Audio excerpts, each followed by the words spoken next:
Hello, welcome back. This is Dr. Oz. Today we're going to go over an application of differentiation. It's called the Newton's method, which is essentially helpful to approximate the zeros of functions. And in particular, today we're going to look for the zeros of the polynomial x to the fifth plus x minus 4. So it's a fifth order polynomial, and we don't really have any rule like quadratic rule or cubic rule to come up with the exact form of the zeros here.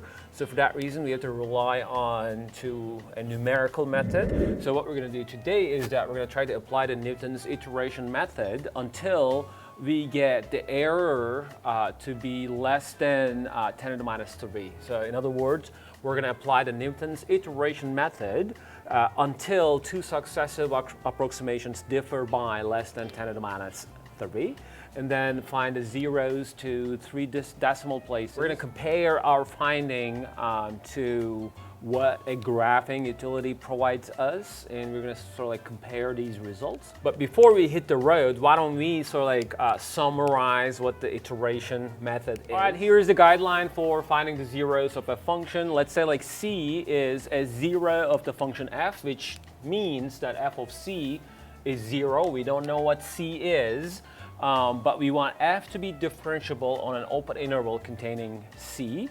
And to approximate c, we're going to use the following steps. First off, we're going to try to have an initial estimate, x1, that's close to c.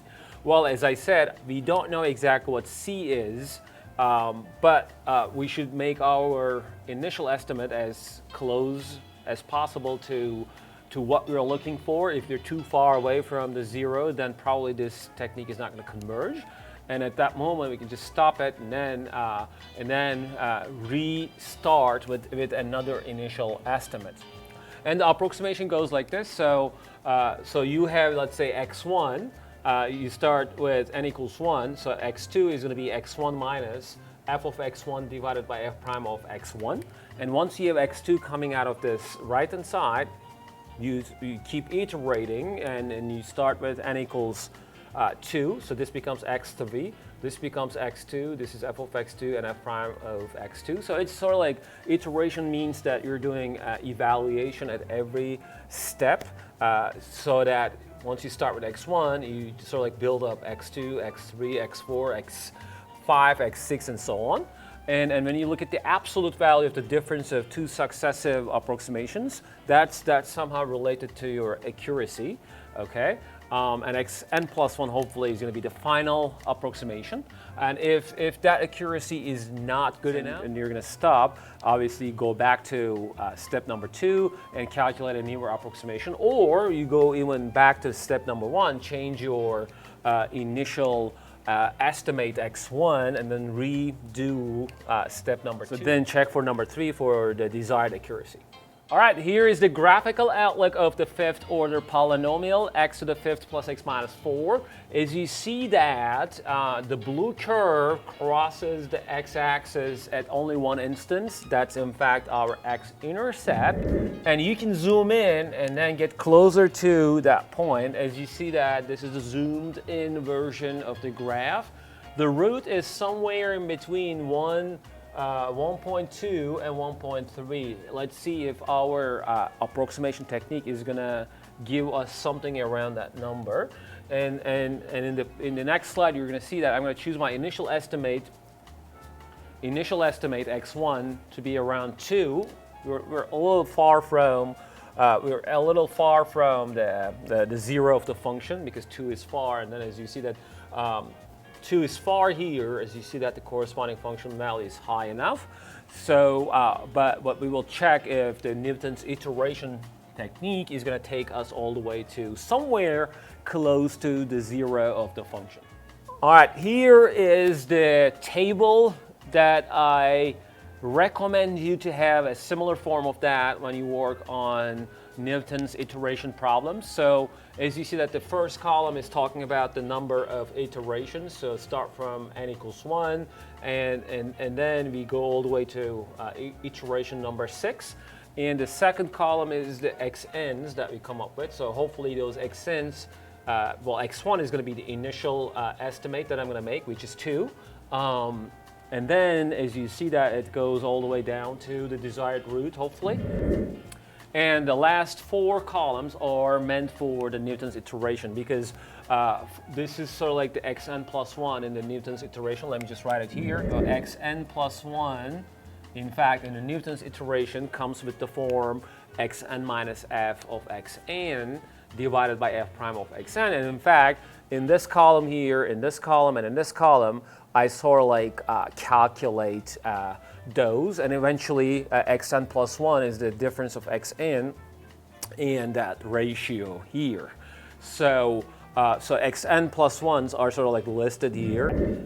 So the iteration starts with n equals 1. So we chose x1 to be 2, and then we look at f of x1, f prime of x1, f of x1 divided by f prime of x1, and eventually we get this description, which is for n equals 1, it's going to be x2. So here I can write here that x2 equals to x1 minus f of x1 divided by f prime of x1, and we got 1.62963. And then now you start with x2 here, right? And then you sort of like calculate f of x2, f prime of x2, and f of x2 divided by f prime of x2 in the second row here. And eventually this will spit out x3. Okay?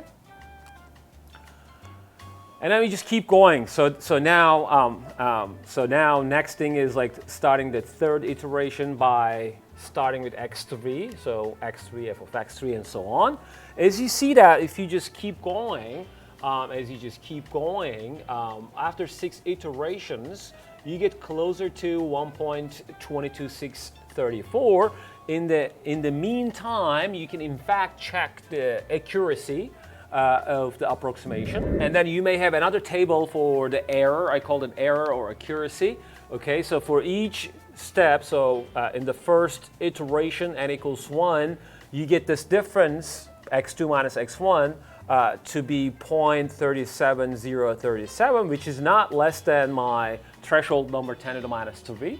So when am I going to stop the iteration? Well, whenever I get something less than 10 to the minus 3. So in the second iteration, as you see, you get down to this much of error, and all the way here, see, like this is 0.0011 and 5733. That is slightly bigger than 10 to the minus 3, so I have to keep going. And luckily, in the last step, which is the 6th iteration, I got the error something around 10 to the minus 6, which is way less than 10 to the minus 3. So to sum up, to get the accuracy less than 10 to the minus 3, so you have to have at least like six iterations in total, and the root here, as you see, that is 1.22634. We can also check if we got closer to the actual root by using a calculator. So why don't you set this equation to 0 to find the zeros in your calculator, or Mathematica. So either one is fine. And if you keep the 3 digits, as you see that the calculator solution is like 1.226, you're very close to that number here, as you see.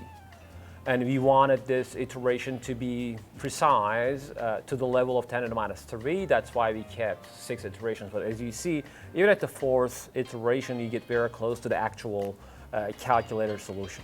Okay, and then we did it with more, so that we got even 5 digits. In fact, if you keep 5 digits in your calculator, this is exactly how this looks like in your calculator. So we in fact got the 5 decimal places correctly. And this is how the Newton's iteration technique works. So we had this initial estimate here, as you see, and then we look at the function value here, and then we look at the tangent line passing through that point, and that hits somewhere here on the x-axis. So after we hit the point, we look at the function value here, and then we look at the equation of the tangent line passing through that point, and then that would intersect, as you see, this point on the x-axis, and we look at the tangent line again. Tangent lines all the way takes you closer to to the root, which is somewhere located here, 1.22634.